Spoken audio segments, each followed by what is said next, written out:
इस एक दिवसीय फर्नांडिस जी।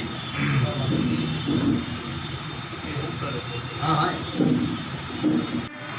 कि 1990 से लेकर 2005 के बीच का कार्यक्रम था कि पूर्व प्रशासनिक प्रकोष्ठ जो है हम लोग की पार्टी के राष्ट्रीय जनता दल की, वो इस जिले की कार्यकारिणी की बैठक थी।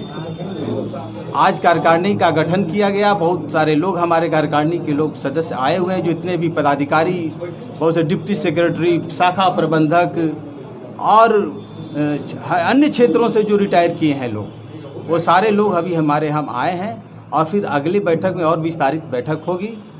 हमारी राष्ट्रीय जनता दल के प्रति जो सहानुभूति रखने वाले लोग हैं, अभी देख रहे हैं सरकार की क्या स्थिति है, या केंद्र की सरकार हो या हमारे राज्य की सरकार हो। अभी कोरोना महामारी है। कोरोना महामारी में जिस तरह से सरकार को काम करना चाहिए उस तरह से ये काम नहीं किया इन्होंने। और अभी बाढ़ आई हुई है, हमारे 14 जिलों में बाढ़ हुई है। मैंने कम से कम 15-20 लाख लोग प्रभावित हैं, उसमें भी ये सरकार नाकाम है। रोजगार के फ्रंट पर, महंगाई के फ्रंट पर अभी भ्रष्टाचार देख रहे हैं। ऑफिस में बिना पैसा दिए हुए आपका काम नहीं हो सकता।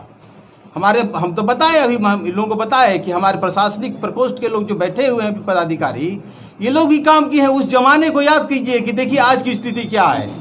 कोई भी काम कराना हो तो बिना पैसा के, एक पैसा का बिना पैसा दिए भी काम नहीं होगा।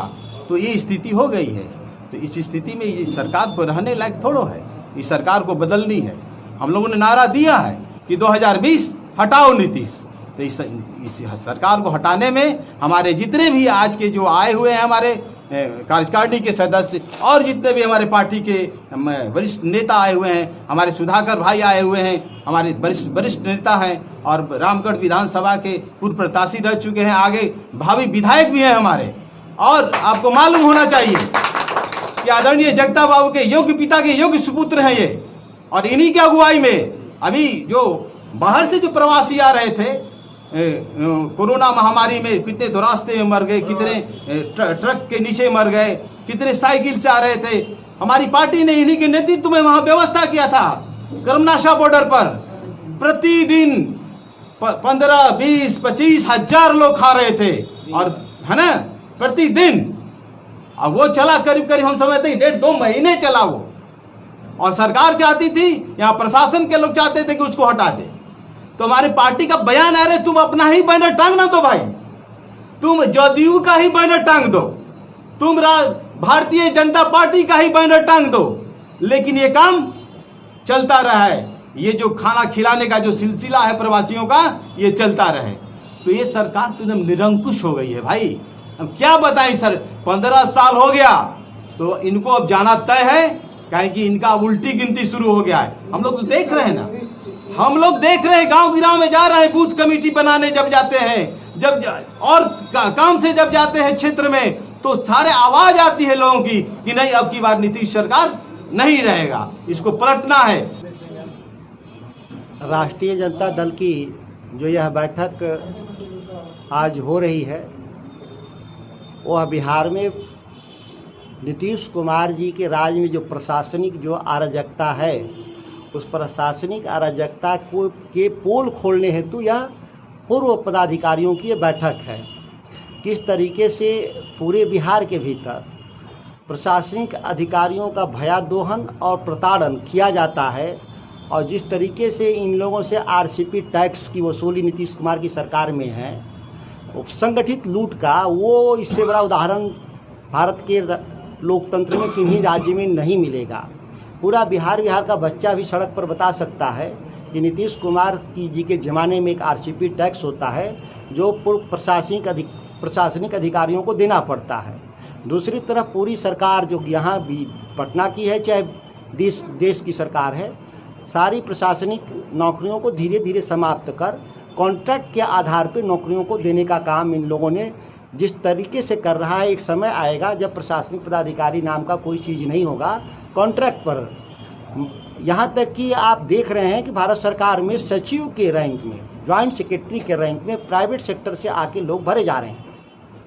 जो प्रशासनिक सेवा से लोग आते थे, वह जगह भी आज रिजर्व नहीं रही उनके लिए। पूरे देश में नौकरी का मजाक हो गया है, सरकारी नौकरियों का। आरक्षण का मजाक बना दिया गया देश में, संविधान का धज्जी उड़ा दिया गया इस देश में। और नीतीश कुमार तो इस कार्य के वो हमेशा से उस्ताद रहे हैं। इनके राज में तो सारी नियुक्ति भ्रष्टाचार से भरा पड़ा हुआ है। बिहार प्रशासनिक सेवा में वहाँ के जो मेंबर थे वो पैसा लेते हुए पकड़े गए, जेल गए, और जो एसएससी था उसके लोग जेल गए, कई आईएएस अफसर जेल गए। तो ये मॉडल है जिसके खिलाफ हम लोग आज चर्चा किए कि आने वाला बिहार कैसा बनेगा तेजस्वी जी के राज में, उस पर हम लोग विस्तृत चर्चा किए। इसमें चुनाव में लेकर गठबंधन कैसा होगा, कौन कौन सी पार्टियां महागठबंधन में आ रही हैं? गठबंधन पहले भी राष्ट्रीय जनता दल के नेतृत्व में, लालू जी के नेतृत्व में गठबंधन था, अभी भी गठबंधन है, आगे भी गठबंधन रहेगा। स्वरूप में थोड़ा बहुत अंतर आ सकता है, कोई एक आध दल छूट सकते हैं, एक आध दल नए आ सकते हैं। लालू जी इस बार नहीं होंगे चुनाव में, क्योंकि पिछले बार विधानसभा में वो थे, तो इस बार कितना चुनौती होगा उनके नहीं रहने? लालू जी हमारे बीच में हैं, बस जेल में है। एक अड़चन है कि वो जेल में है, लेकिन हमारे बीच में है। उनके संदेश लगातार कार्यकर्ताओं तक पहुंचते रहते हैं और कार्यकर्ता लामबंद हैं कि लालू जी की अनुपस्थिति में भी पार्टी को हम लोग मजबूती से इसको खड़ा करेंगे और जीतेंगे चुनाव। और उनके द्वारा स्थापित जो ये पार्टी है बिहार में, यह बिहार की नई ऊंचाइयों तक यह पार्टी जाएगी, हम लोग को पूर्ण विश्वास है। राष्ट्रीय जनता दल का मुख्य कार्य क्या होगा जब चुनाव जीत कर आती है, सत्ता में आती है राज्य तक, क्या उसका मुख्य एजेंडा होगा? हमारा एकदम साफ एजेंडा है कि हमारा पिछला कार्यकाल सामाजिक न्याय के लिए जाना गया, और लोकतंत्र में सामाजिक न्याय और आर्थिक न्याय की लड़ाई है। हम एक हिस्सा लड़ाई को लड़ चुके हैं, राजनीतिक लड़ाई, दूसरा हिस्सा है आर्थिक न्याय की लड़ाई, और हम लोग आर्थिक न्याय की लड़ाई लड़ेंगे यहाँ तक कि बिहार में जो नौकरियां हैं सरकारी, उसको हम आरक्षित करेंगे बिहार के लोगों के लिए। बिहार के बाहर के लोगों के लिए हम नौकरियों में अवसर नहीं देंगे। यह हमारा तय फार्मूला है। तेजस्वी जी के नेतृत्व में उन्होंने बोला भी है इस विषय को लेकर के। अब कॉन्ट्रैक्ट की जितनी नौकरियां हैं वो नौकरियों को हम तदर्थ जो मॉडल है एडहॉकिज्म को समाप्त करेंगे हम सरकार में आ करके। और हम लोग विकास के जो विकास ठप पड़ा हुआ है, ये नीतीश कुमार का विकास नहीं, जो विकास ठप पड़ा हुआ है गांव की आबादी का, ग्रामीण आबादी का, नौजवान का, बेरोजगार का, छात्र का, उस सवाल पर हम लोग काम को आगे बढ़ाएंगे। कैमूर तो जो पहले 15 साल लालू जी के राज में विकसित जिला था, आज वहीं का वहीं है, आगे तो बढ़ा नहीं कैमूर जिला। कैमूर जिला में अगर बात करें तो पिछले विधानसभा चुनाव में राष्ट्रीय जनता दल चारों सीट जो कहा जाता है नहीं जीता, जबकि पूरे बिहार में महागठबंधन का लहर था। तो वो क्या चूक थी जो चारों सीट नहीं जीत पाए, और इस बार क्या तैयारी है? देखिए, हमारे सेकुलर फोर्सेज के भीतर कैमूर जिला में उत्कटवा पार्टी है एक बसपा, ये हमेशा से वोट काट लेती है सेकुलर फोर्सेज की, जिसके चलते हम लोगों का चुनाव में हम लोग 2-4 हज़ार से बीजेपी से चुनाव हारते रहे हैं। लेकिन बिहार की जनता इस बार मन बना ली है, और कैमूर की भी जनता मन बना ली है कि इस बार राष्ट्रीय जनता दल को जिताना है, उनके नेतृत्व में महागठबंधन को। और जब जनता मन बना लेती है तो कोई राजनीतिक दल उसके सामने टिकता नहीं है, और भाजपा हारेगी निश्चित। और पहले भी भाजपा बहुत वोट से नहीं, 4-5 हज़ार वोट से हर विधानसभा को जीते थे। इस बार एकदम तय है कि हम जीतेंगे। इस बार कैमूर जिला के चारों सीटों पर राजद लड़ेगी या गठबंधन के भी कुछ? गठबंधन भी लड़ेगा, गठबंधन ही लड़ेगा, राजद भी उस गठबंधन का हिस्सा होगा। तो राजद क्या माना जाए, 1 सीट, 2 सीट, 3 सीट या कितने सीटों? हम 4 सीट लड़ाएंगे, हम चारों सीट लड़ाएंगे। जानते हैं आप लोग, लड़े कोई दल कोई हो, लड़ाते हम लोग हैं। कार्यकर्ता राष्ट्रीय जनता दल का लड़ता है यहाँ, हम उस काम को मुस्तैदी से करते हैं और करेंगे। आप उपचुनाव भगवा को देख लीजिए, राष्ट्रीय जनता दल के कार्यकर्ताओं ने लड़ा, भले कांग्रेस लड़ी यहाँ पर, आगे भी ये काम करेंगे हम लोग। धन्यवाद।